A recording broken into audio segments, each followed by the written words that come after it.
Parangon de vertu, exemple d'honneur, phare d'intégrité et maître de la guerre, les chevaliers de l'Orient. Voilà l'image qui nous vient souvent à l'esprit lorsque nous pensons aux légendaires samouraïs. Bien que séduisante, cette représentation est, à bien des égards, trompeuse. Dans cette vidéo, nous chercherons à rétablir la vérité, en explorant les rôles plus complexes et fascinants que les samouraïs ont joués dans la société japonaise, de leurs origines à leur héritage encore visible à l'époque moderne. L'émergence des samouraïs a été façonnée par la géographie unique du Japon. L'archipel nippon se trouve juste au large de la péninsule coréenne et du continent asiatique. Cette position stratégique a conduit le conseiller allemand Jacob Meckel, durant la restauration Meiji, à qualifier la Corée de « poignard pointé vers le cœur du Japon ». Malgré cette séparation géographique, le Japon a été profondément influencé par la Chine sur les plans politiques, culturels et militaires. En réalité, le concept même d'empereur japonais aurait été inspiré des modèles chinois. À eu début de la période Heian, le jeune État japonais s'est étendu vers le nord, mobilisant une armée inspirée de l'infanterie lourde de la dynastie Tang.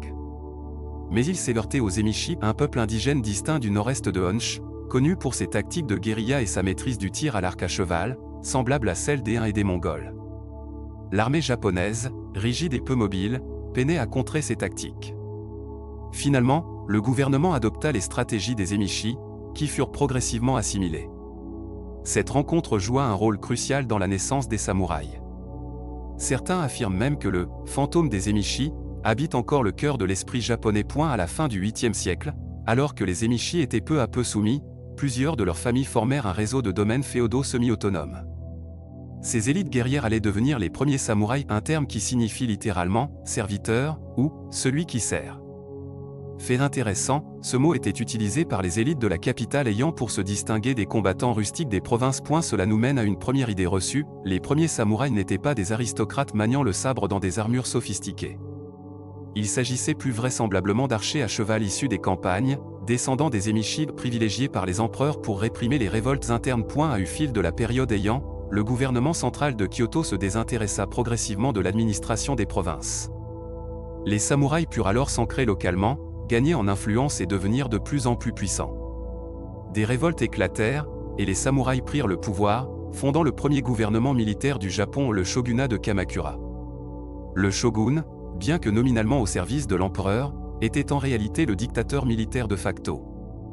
Durant certaines périodes, même le shogun n'était qu'un pantin, le pouvoir réel étant détenu par les puissants seigneurs féodaux, les daimyo. Sous le shogunat de Kamakura, le Japon fut confronté à une menace extérieure majeure, les invasions mongoles menées par Kubilai Khan. Désireux de combattre, les samouraïs employèrent des tactiques peu conventionnelles comme enflammant des bateaux remplis de poids ou lançant des assauts suicides répétés.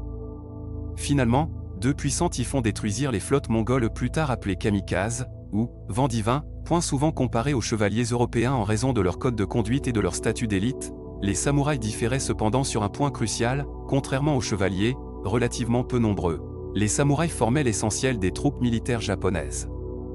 Ce fut particulièrement vrai lors des invasions mongoles. Cependant, ces guerres affaiblirent le régime de Kamakura, qui finit par s'effondrer.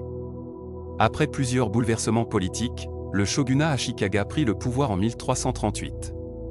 Moins puissant que son prédécesseur, il perdit peu à peu le contrôle sur les daimyo.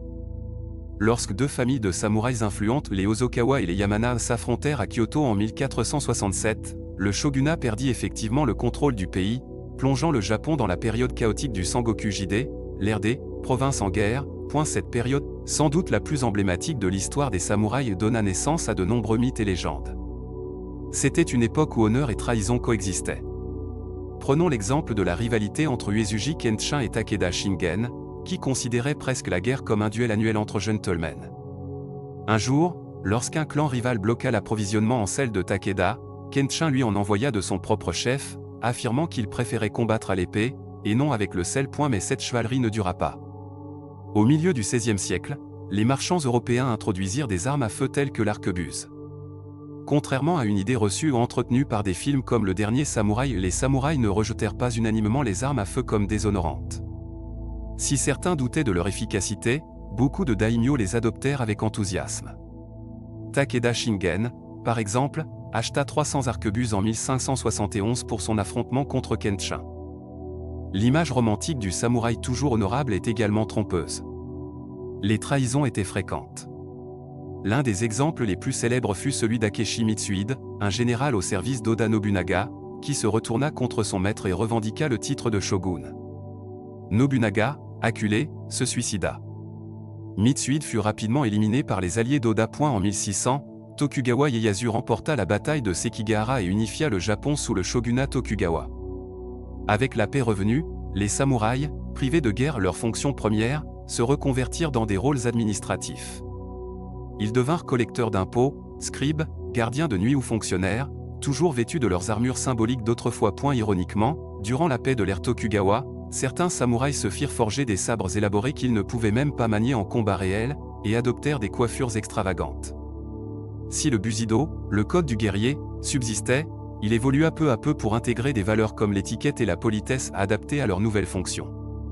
Les arts martiaux comme le kendo remplacèrent l'entraînement militaire pratique, renforçant l'image idéalisée du samouraï maniant le katana. Avec la modernisation du Japon, l'agriculture perdit de son importance dans l'économie, et les pensions versées aux samouraïs diminuèrent. En parallèle, la classe marchande s'enrichit, provoquant des tensions sociales. De nombreux samouraïs appauvris se retrouvèrent au même niveau que les paysans. Certains devinrent des renins samouraïs sans maître et se tournèrent vers le banditisme. Finalement, sous la pression croissante des puissances étrangères, le shogunat Tokugawa fut renversé, laissant place à l'empire japonais moderne. La classe des samouraïs fut officiellement dissoute, mais leur mémoire subsista déformée, idéalisée, récupérée. Le nouveau régime réinterpréta le Bushido pour en faire une idéologie nationaliste prônant l'obéissance et la loyauté. Ces idéaux gagnèrent en intensité jusqu'à la défaite du Japon lors de la Seconde Guerre mondiale. Après les bombardements d'Hiroshima et Nagasaki, le Japon réévalua le Bushido, qui devint davantage un vestige culturel qu'un code vivant. Pourtant, encore aujourd'hui, l'esprit des samouraïs se fait sentir dans la discipline, la détermination et la résilience du Japon moderne.